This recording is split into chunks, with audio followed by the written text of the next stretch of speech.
Okay, so we are in Statistical Rethinking, second edition, chapter 12. We're in the hard questions, and we're here in 12H6. Okay, so here's the question here, and you can read it for yourself. But roughly what's going on is we have a data set that's called fish, where the first few rows look like this. Okay, so we have the number of fish caught over what number of hours, how many people are in the group, as well as how many children. I'm not sure if children are included as persons or in addition to persons. I'm assuming that they are in addition to persons here, and whether they're using live bait or whether or not they're camping. Okay, so what we are meant to do is to answer this question right here. So the question of interest is how many fish on average a visitor takes per hour. So if we have one person fishing for 1 hour, how many fish do we expect them to catch? Okay, and so of course this will depend on the model that we use and so on. But the important thing about this data set is that it is zero inflated. Okay, so the number of fish is going to be some kind of Poisson variable, but it's going to be zero inflated because not all groups are actually fishing at all. Okay, some are they're doing other things. So we can get no fish caught either because the people are fishing and they catch no fish, or because they're not fishing and so they were never going to catch any fish. Okay, so so just to kind of get our heads around what this is, I'm calling back to a figure that was produced earlier in the chapter for the zero-inflated monk manuscript data, where there was a probability that they would take the day off and just drink and not produce any manuscripts, and so there would be no manuscripts, y equals 0, or they would work with probability 1 minus p, and they might produce some manuscripts or produce none. Either way, 0 was an inflated value here because there was more than one way to achieve 0. Okay, now here the drinking is no fishing and the work is actually fishing. Okay, so that's how we're conceptualizing this now. Okay, so so we need to estimate our zero inflated model, and so that's what I've done here. So I have that the number of fish caught is a zero-inflated Poisson variable. I think that this is a convenience function in the Rethinking package. And it has p, the probability of not fishing, as well as lambda, the expected number of fish caught given that we actually, fish. Okay. So now for p, I am using some intercept as well as the effect of having children. Not that this model completely makes a whole lot of sense, it depends on how you think this all works, but I'm just saying that if there's children there, that's going to have an effect on whether or not people are fishing. Okay,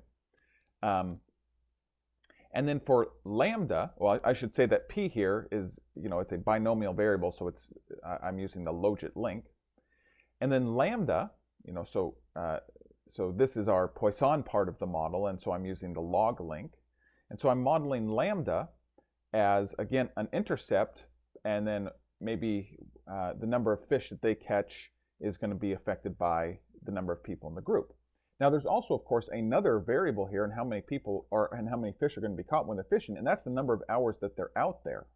Okay, and so to handle that, we're just using an offset, which is hours, right? And so I won't go over how to do offsets. That's handled in earlier videos and earlier in the chapter, but roughly speaking, what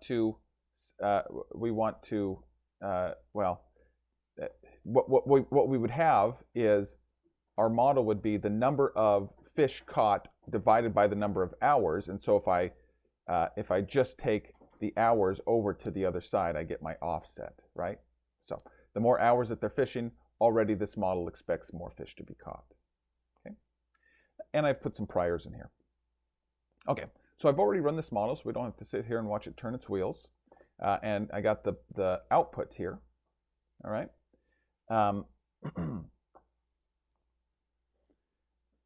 And so now what we need to do is to start trying to answer our question, which is, how many fish do we expect one person to catch in the course of an hour, assuming that they're trying to fish? Okay. I'm going to go about this in kind of a roundabout way. So, so one thing I can do, I don't even know if it's one thing that I can do here. Okay, sorry, I forgot to clean up my answer there. So one thing that we can do here is try to simulate the number of fish being caught across each of our 250 cases here. Actually, this is not going to be a satisfactory answer, but this is maybe something that somebody might think to do. So, so I can, we can do that with the sim function, or we could, construct it with our, by extracting samples from the posterior or whatever. But, but let's just simulate this. So now what I have is, I have 250 cases, each with, 1,000 predictions on how many fish that they're going to catch. Okay. So, what we might think to do is we might take each of these cases, or some of these cases, and plot them, or otherwise analyze them. And so that might look like this here, right? So if I take the first case, this is what the posterior probability distribution looks like, and so on for different cases here. Okay, but this really is not getting at our question here. Again, our question is, how many fish do we expect one person to catch in the course of an hour, assuming that they're trying to fish? Okay, so what we need to do is we need to simulate based on one person over 1 hour. Okay, so for that, I'm creating this new data set here where I have hours is 1, persons is 1, and child equals 0. Okay, now notice that these are the same variables. Scroll up here. These are the same variables that are included in my model. Child, persons, hours. Okay, so let's go back down. Okay, and so because I'm looking for expected numbers here, I can just use the link function, right? Because the link is going to give me the expected value of of the model. And so I'm going to use the link function with m with my new data. Okay, and now the expected number of fish is just the mean of this process, 1 minus p times lambda. And where do we get that? Where do we get that? We get that here. I am fishing. How many fish do I expect to catch? Okay, so I am fishing, and then the number of fish I expect to catch is governed by lambda, even though lambda isn't shown in the figure there. Okay, so, well, I've already ran this, and so what we get, after we churn through, I should have just left it. And so what we get, based on our model that we use, if you use a different model, you're going to get a different answer probably, but is about 0.15 fish per hour for one person. Okay.